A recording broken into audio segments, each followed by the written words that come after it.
40 yılı aşkın ustalığım var. Başlayalı mesleğe 45 yılı geçti. Hem okuduk hem çalıştık uzun bir müddet.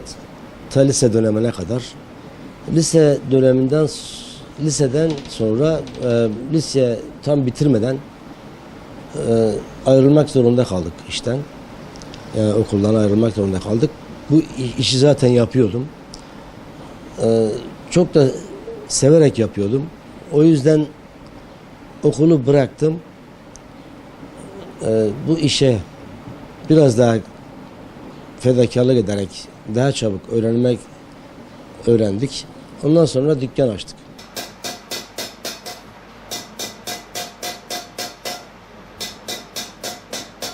Ben hem okuyordum ilkokul çağlarında hem çalışıyorduk. İlkokul, ortaokulu bitirdik. Hem çalışarak hem okuyarak. Ondan sonra liseye başladıktan sonra hem çalışıp hem okumak biraz daha zor oldu. O zaman okulu bırakıp bizim mesleğe daha çok verdik. Yaşımız da 17 falan olduğunda artık 17 bitirirken mesleğice öğrenmiş olduk. Ondan sonra dükkan açmaya karar verdim. Dükkan açtık. Kaç yaşındaydınız? 17'yi yeni bitiriyordum işte. 18 yaşında diyelim yani. 18 yaşında dükkan açmış durumdaydım. Ondan sonra onlarca hep işçimiz oldu. Yanımızda öğrettik. Sonra askere gittik geldik. Aynı devam ettik. Hala da devam ediyorum. Emekli olduk fakat bize emeklilik yok. Biz çalışmaya devam. Hem yaptığımız işi seviyoruz hem bir şeyler üretmenin zevkini tadıyoruz. Biz bizi eve hapsedemeyiz. Yani biz çünkü sanatkar insanlarız. Ülkemize, halkımıza verimli olmak için, kendi kendimize verimli olmak için, kendi kendimizi kanıtlamak için en azından bir şeyler yapmanın mutluluğunu yaşamak için devam ediyoruz.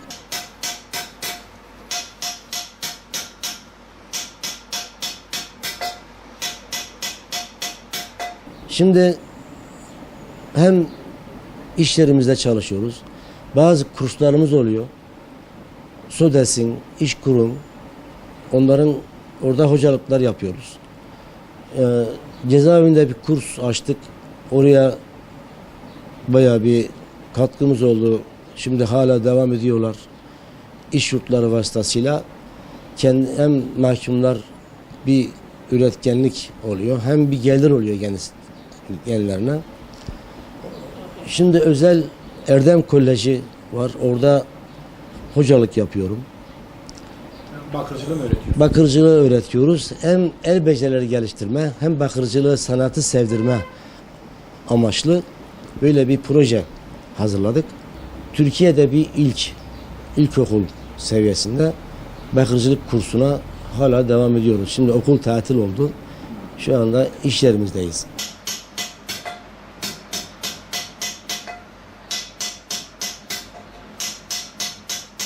Bu artık bilmiyorum, belki genetiktir, belki insanın içinden gelen bir duygudur.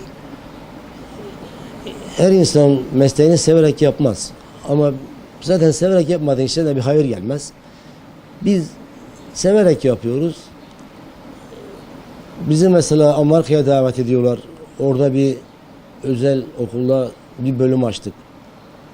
Bunlar insanı mutlu ediyor. Yani bir şeyler yapmak, bir şeyler öğretmek, birilerine bir şey katmak, sonra ülkemize bir faydamızın olması bizi mutlu ediyor.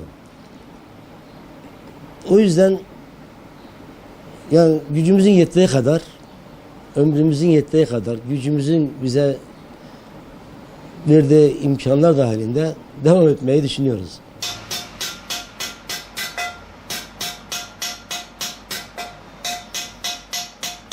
Bizim Türkiye genelinde her bölgede müşterimiz var. Şimdi bakır mutfaktan çıkmıştı bir ara. Şimdi gerçi bakırın kalitesi, sağlığı, pişirilen çayın olsun, yemeğin olsun lezzeti anlaşıldığı için yani bunu Amerika şeyi açıkladı yani en sağlıklı porselen ve bakır diye. Şimdi mutfaktan çıktığı esnada biz bunu hediyelik ve turistik görsel amaçlı şeye çevirdik zaman aşımında. Şimdi tekrar mutfağa da girdi. Bizim yaptığımız ürünler hem kullanılır hem göze hitap eder. Dekoratif olarak yani iki şeyi birden görür.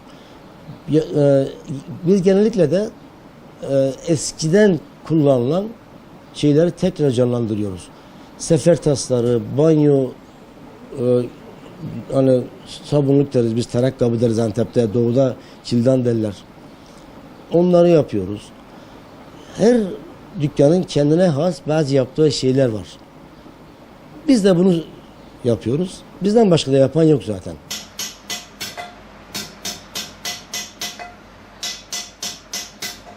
Bu sefer tası önce yalnızca kullanılmak amaçlı yapılmış.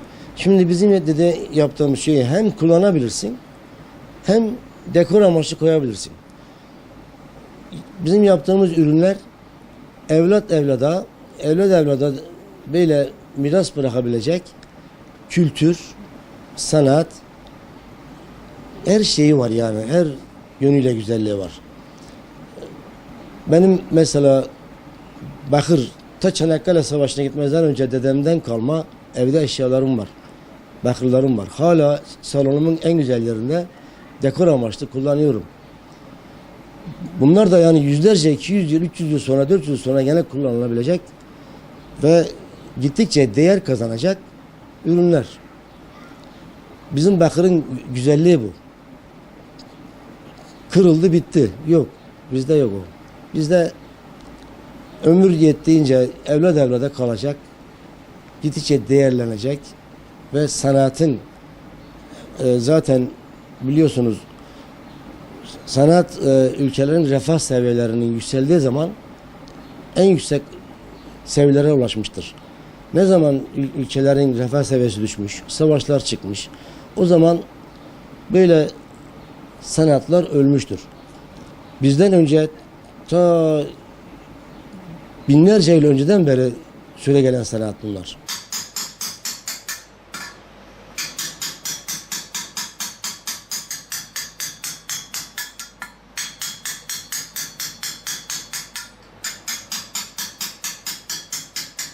Ya eski dönemde tabii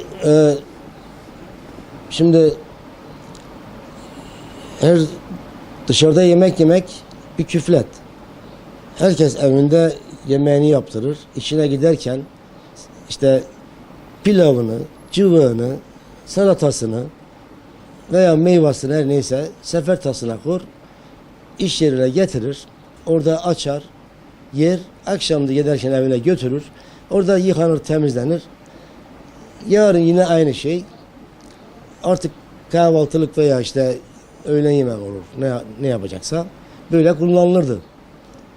Bizim günümüzde şimdi pek o kadar kullanan kalmasa da en azından kültürü yaşatmak için.